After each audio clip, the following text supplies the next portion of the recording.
Alright guys, we gotta go outside and have a peek at a Buick that got dropped off. Great, it's freaking raining now.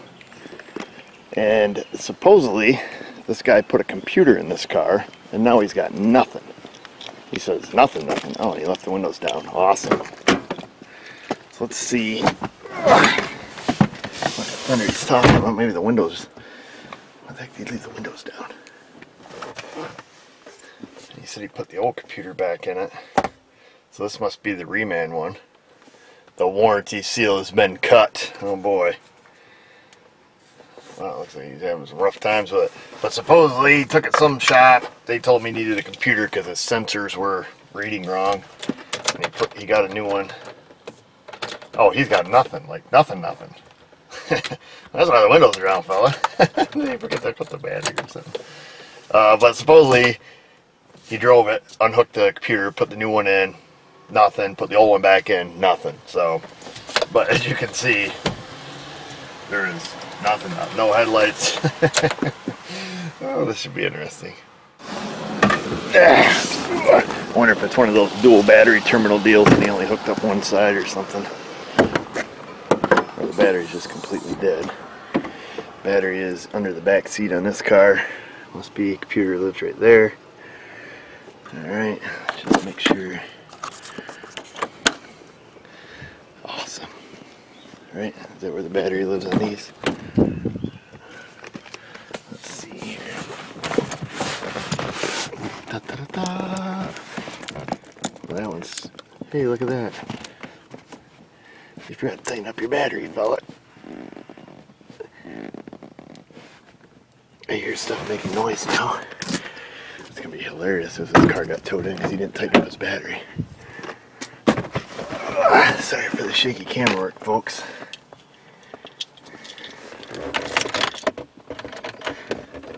Definitely not it. Too old for this stuff. Let's see.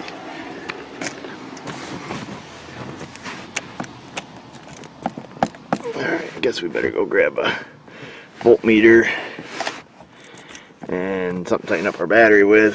Let me just make sure we don't see any other wires hanging rogue around here. Does not appear so. It looks like a brand spanking new battery.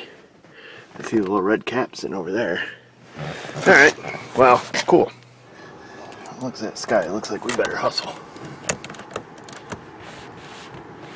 Let's just make darn sure there's not something stuck under, behind this cable, some silly. Okay. Yeah, we got some sparkage there. So that means there is some current draw of some sort.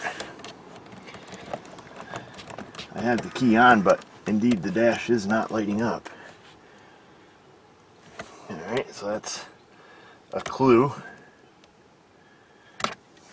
Grab the power probe here. We will just take and hook this up just to verify battery voltage. And from the looks of it, we're going to have to do some other testing. I don't know what could have changed because, like I say, he said that he drove the car to where, wherever it was, put the computer in it, and that was end of the show. So our battery voltage right now is 12.2 essentially. So yes, it's discharged technically more than 75% or 60%, but we all know it'll still crank the car, hopefully. You can see here we still have nothing. Man, no horn, no radio, no nothing. It's got to be like it's got to be a pretty good sized main ground, or there's a main ground there. The main battery lead. Something. Just in my opinion, this should not have anything to do with him replacing the computer. I think it's just happenstance that it kind of visual inspection here.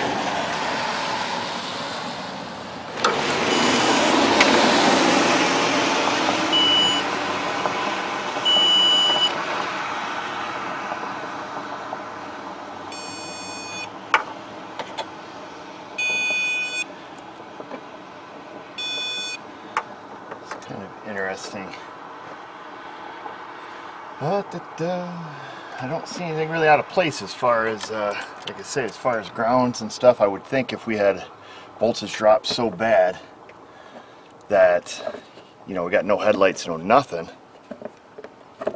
I mean, unless the ignition switch is junk. But in that case, we would have headlights. Let me just flick the headlights on. Definitely no headlights. Fuses in here should be hot. See, we got power coming into it. The fuse hanging out here. I wonder what this fuse is. He has yanked out. Oh, I'm going to get wet. That's fuse number 25. Horn fuse. Wonder why that is. Just see. Like long fuse, fella. Oh, that's why.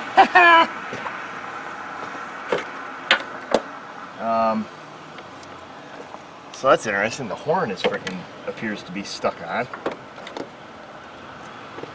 26. What do we got here? What in the thunder?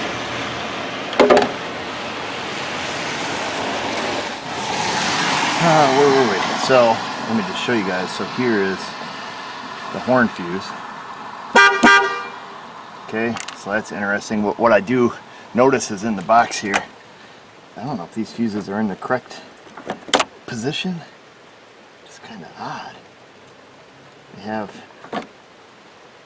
fuse 22 and 23. Fog light, or let's see, auxiliary power, cigarette lighter. Just, I guess, it looks like they take like, you know, fuse can go here or here. I don't know, that's kind of interesting. It looks like one of those three-pronged fuses that are supposed to be in there. Anyhow, we're going to disregard that for the time being. What other fuse is missing? Number 42, which is supposed to be blank, which is this one here. Okay, well, it's pouring rain here pretty good now. We need to come up with a plan. Like I said, unfortunately, it's really started to dump pretty good out there. So we need to come up with a plan. Just at a glance, we don't see any major power ground loss out, you know, under the hood. The battery's charged. Fiddling with stuff on the inside here, I see the odometer does light up when I push the trip button. So that's a clue. You know, obviously nothing with the key. Yeah, I don't see the clock. Yeah, okay, so the clock does display on the radio there if you hit the right button. Power seat works. No lock or unlock. So it looks like no headlights. Okay. It appears that perhaps we're missing a lot of body functions. Which is kind of unusual. I'm just trying to envision what possibly could have went wrong during this process that could have, you know, created these symptoms. Of course, I don't want to say never believe your customer, but never believe your customer. Always know that there's typically more to the story than what you're being told. So, yeah, the trunk doesn't open. I think these are all body functions. So, I would say we, and then with the horn being stuck on, you know, there's something going on here wonky with the, you know, body module. I don't know. I say we pick one thing and check it, because chances are we're going to find the problem with everything. So easy circuit to test, I imagine it's going to be the headlights. Let's see what it takes to run the headlights on this car. We'll go inside for a little bit and look that up. We'll see what it takes to run the headlights, come out, see if we can't diagnose that circuit, hopefully from inside the car, because it's wet. What year is this thing? Looks like a 2002 maybe. 02, 03 LeSabre. Let's go see what we can find out about the headlights. Yeehaw! I made it back in and out. So, like I say, this is, you know, may not be the, you know, the proper method, but this is a method that I've used often. Situations like this, you know, everything quit, try to find the easiest thing to, you know, diagnose, and chances are leading a problem. My thought is the headlights. So we'll take a look here at a diagram. Let's see here. Okay, so I always like to try to kind of start at the bulb and, you know, trace it backwards. What does it take to turn it on? So here's the right low beam, left low beam, you know, high beams, you know, over here. So it appears that they have a ground, G401, G103, so they use two different grounds. One is clearly towards the front of the car, being a G100, a G400. Yeah, that's interesting. The low beam headlamp uses a ground that is in the right corner of the trunk. So for what it's worth, they come up through the relay, and they get its power from something that is hot at all times, which we kind of assume because we know headlights work all the time even when the car is off. What I'm interested in is what does it take to turn this relay on, or you know, perhaps it's the power feed source that feeds all of that. But the fact is, when I click the button, I don't hear any, you know, I don't hear any clicking, I don't hear anything. So just out of curiosity, let's see, the relay control goes down through here, and it goes into the dash integration module, so the DIM module. It's on the right side of the dash according to the diagram here. So I did print us out a diagram for the DIM module also, because I don't see the powers and grounds on here. So I would just be kind of curious what other functions this carries out, and it appears to be just the headlights. So that is kind of interesting. What does it take to run that? So we have our fuses up here. We have a ignition switch 15 fuse, or ignition SW fuse 15 amp, an actual DIM fuse supposed to be hot at all times. Fortunate for us, they're under the back seat, and it's still pouring rain out, so we can do this straight from inside the car. Check the fuses. It does have a G200 ground, another ground on the module, but I say we just kind of keep it simple first. Of course, it does have a lot of ignition switch inputs, but I'm not so concerned about that, simply because the headlight should work regardless, you know, regardless of where we have this key. So I'm not super concerned about that. I'd say before we get too, you know, too high tech, why don't we just, you know, we know the headlights go through the DIM module. Why don't we just check the fuses? INGSW and DIM. We'll check them first. Giving it the old classic reach around the seat here. The old power probe's waterproof, man. It's getting kind of wet out there. We'll find out. I know my test light is. So we want INGSW.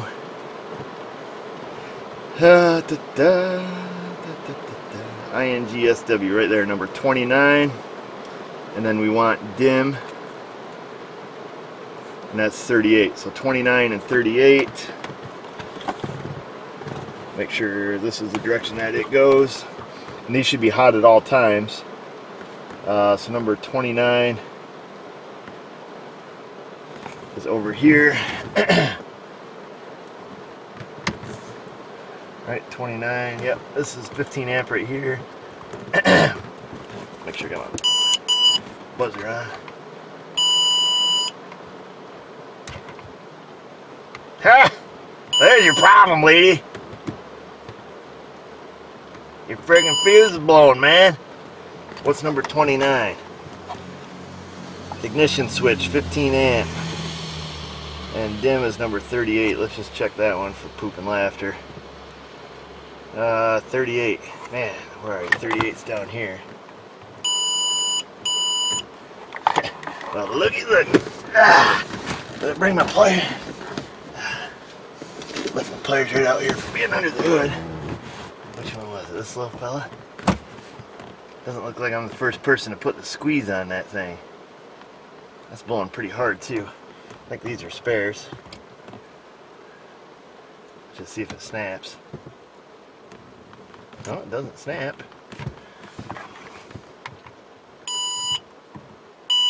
Alright, now we got power on both sides. Let me just flick the lights on up here. Alright, the dash light's up. And we can hear the relay click back there. And guess what, I think? Let's see. Whoa, baby!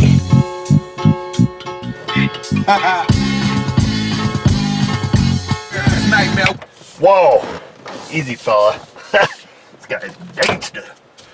So our radio works. Our headlights, it's getting fogged up in here. I can't see sugar. Hey, we got wipers now. Alright, she will not crank, but we're one step further than we were. I just want to see what our battery voltage is when we attempt to crank. Let me turn the buzzer off. 12.17.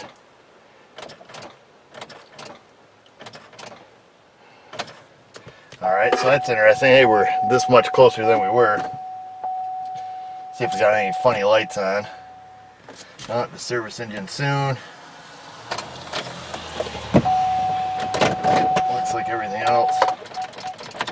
Looks like everything else works. Yeah, the door locks work. Well, at least roll this fella's windows up now. It is so steamy in here.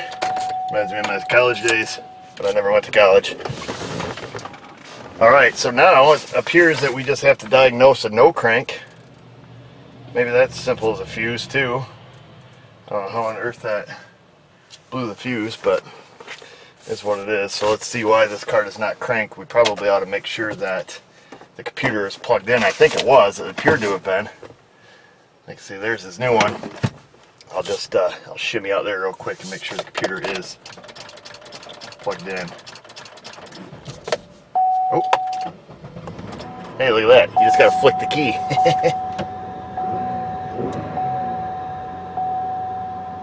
You know what? We ought to be smart about this thing. Now that it's running, we're gonna pull it inside. Maybe you know, the issue with the no crank. Maybe he's been having problems with the starter or something. Whoa! Sucker running. We're gonna pull it right inside where it's dry. Look at the gas gauge is wonky. Let's see. Alright, automatic headlights just came on. Let's just shut it off now that we're inside. Probably gonna quit raining and birds will be singing. Oh yeah, so the starter's messed up. Oh boy. I hope that's not why he's changing this computer. I think that's probably why he's changing it right there. Kind of like inverter's plugged up, fella. That's what it sounds like. Oh my gosh. Well, we just got to fix what we came here to fix. He came here simply because he wants his new computer put in. He wants his car running, so let's do what he asked. Oh, I hate being in these situations, but it is what it is. You folks know, and I know, that 110% this is not going to fix this problem at all. But it was diagnosed at another shop and sent here, or towed here.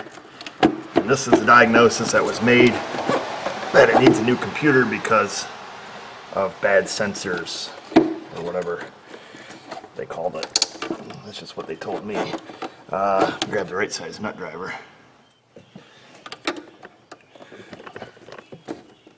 Holy crap, fella. Well, let me go grab a 3-foot bar and a ratchet. Just a little connector, little guy.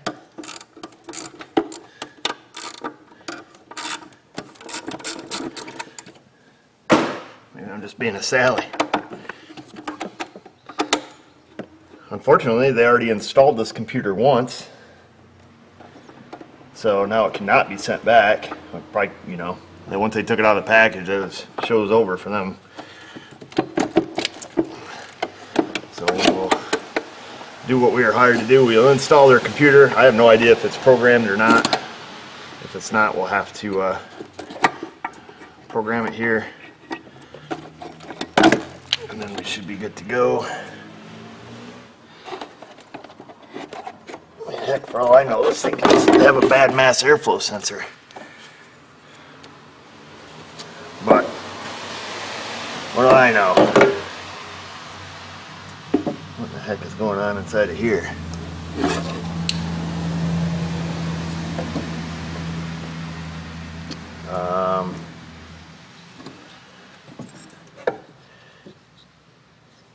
Is this missing all the covers off from it? It is. Holy crap, biscuit fella. That could have got stupid real quick on you. He's got them all jammed up in here from where he had this computer installed. This is probably where some fuse blowing perhaps went on. Oh my gosh, let me get a pick. So what it is he's got all the, these are the plastic covers for the ECM that align the pins. He's got them jammed right down inside this computer.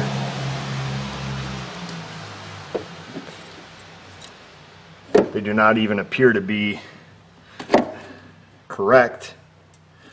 So this is likely the wrong computer, or it has the wrong alignment tabs, or he stuffed it in the wrong hole. Which you don't want to do that, trust me. Oh man, he must have tweaked it in there pretty good. Yep. There is no guarantee that I can get this thing out without breaking it. So let's see. Now it'd be the right one because the blue connector goes on top, but it clearly does not have the correct, locator tabs.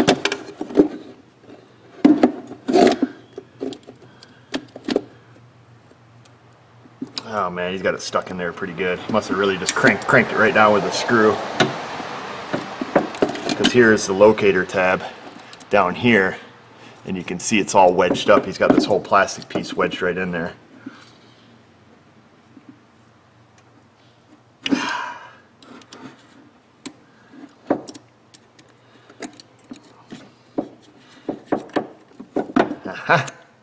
So there's that one. So there is the locator tab for that. And you can see it obviously does not line up with this side or this side. Oh, fella. But when we look at this ECM, oh, what do you know? It lines up with this one. So there are some cases in life, folks. If it doesn't fit, don't force it. This could have got really, really ugly. I mean, it kind of did because it's already costing him some money for a stupid mistake. And now he's got a computer that he already peeled the "do not remove under the penalty of law" tag off. So now he has probably a couple $100 learning lesson because nobody's going to take that ECM back. Plus he had to pay for the tow truck ride here, and he has to pay for my time. Let's see which way this goes. That goes that way.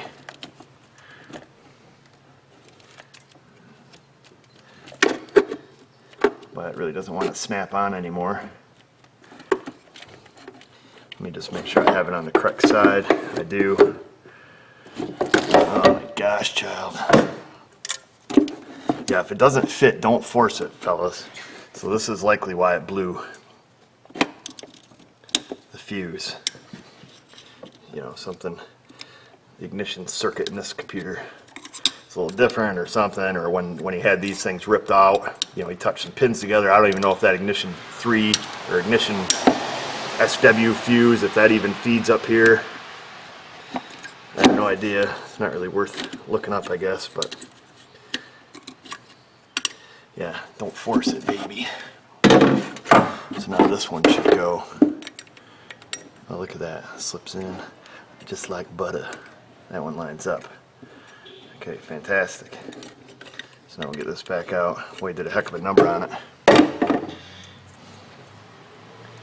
He's got this one all cattywampus here. These locator pins are on here for a reason. This housing's pretty torqued. And it's already got some pins falling out of it. Lovely. Let me just see if I can. I don't want to tear this whole connector apart. I just want to see if I can grab this one pin that's getting pushed out, see if I can pull it back up into its lock.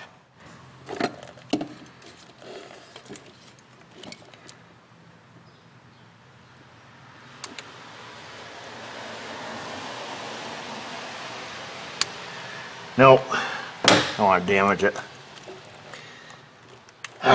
Freaking ding dong kids.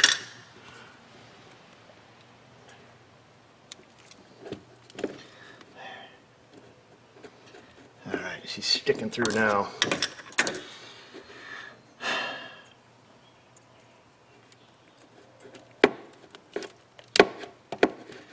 Alright, well, that's back together.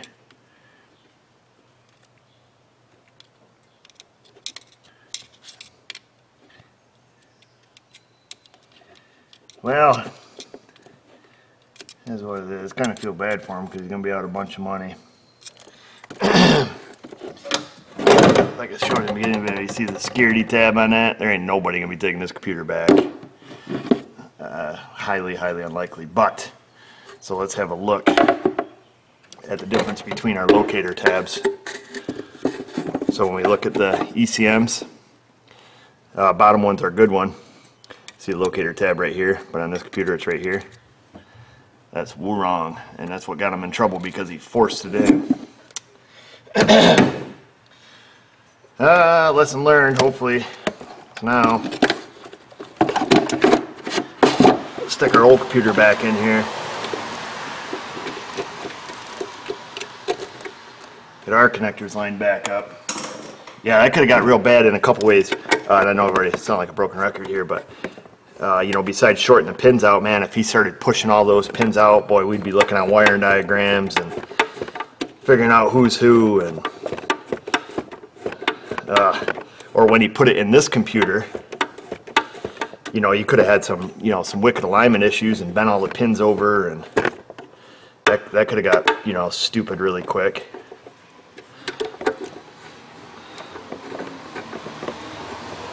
Let's just see here. Just kind of curious. Like I said, this car sounds like it's got a bad cat, but I think we're pretty much done.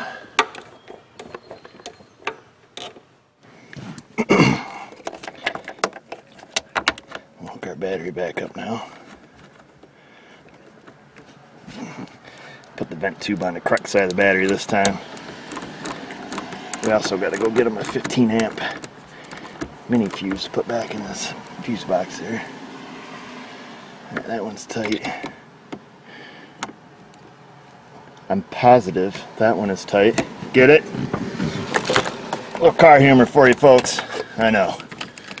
Quit my day job. Put the cover on that. Alright.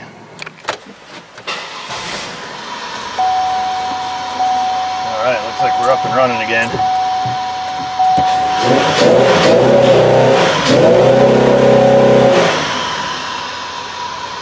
Definitely got some issues. I think she's bogging. She's pretty boggy. Oh, now what do we do?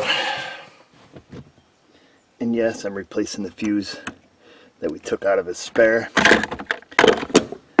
Just so you know. Alright, just so you guys know I'm not a jerk.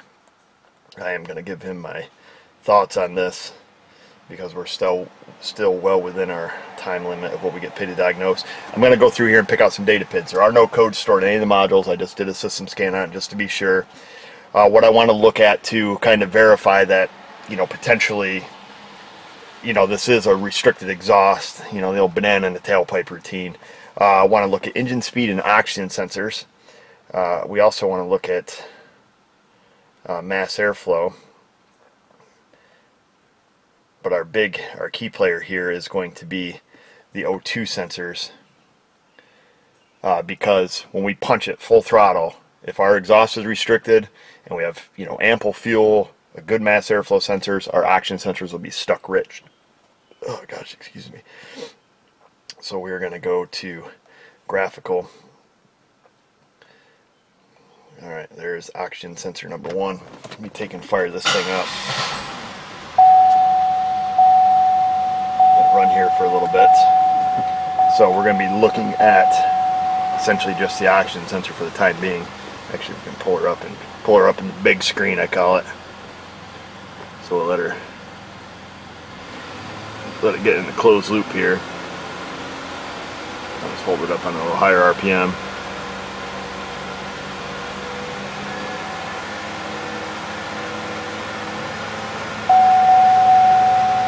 That's just our low washer buzzer. So it looks like we're in closed loop. It is switching, you know, from what, about 800 millivolts down to 150 millivolts, something like that. So it is switching. What we can do, try to keep the glare off the screen for you guys. Oops. Long-term fuel trim. -7. Mass airflow 4.3 grams per second, so that appears to be correct. Short term's pretty much dead on. So let's go back to our oxygen sensor, our upstream. Blow that up on the big screen. Now I'm going to give her full beans. She ain't gonna like it.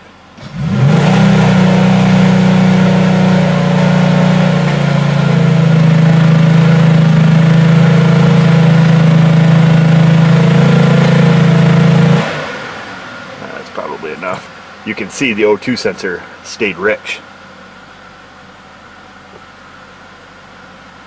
Our downstream O2 sensor stayed high. Fuel trim is invalid at that point. That goes to 0. Our mass airflow did not drop out or quit working. I would say, without further diagnosis and based on previous experiences with these Buicks and the 3.8s, this car more than likely has a plug catalytic converter. To be 100% definitive, we have to do a pressure test on it. We do know it is not running out of fuel. Oxygen sensor is not, it's reporting what it's seeing. If the mass airflow sensor was screwed up to the point it was making the car run lean, we would have seen it in the oxygen sensors. Being that they're going to full rich, I'm quite confident to say that we have a restricted exhaust. We'll leave it at that.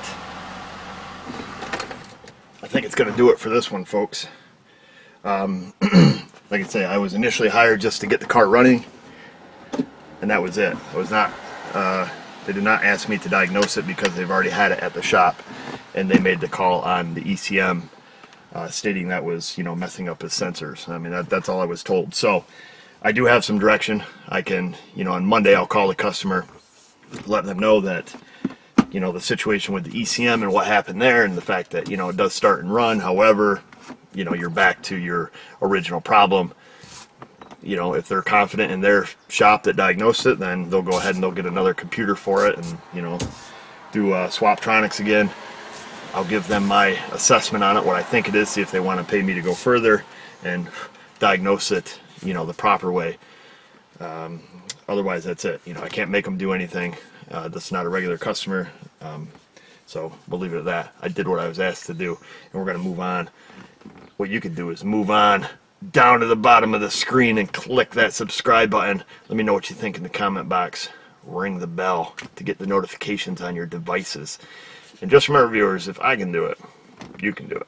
Thanks for watching.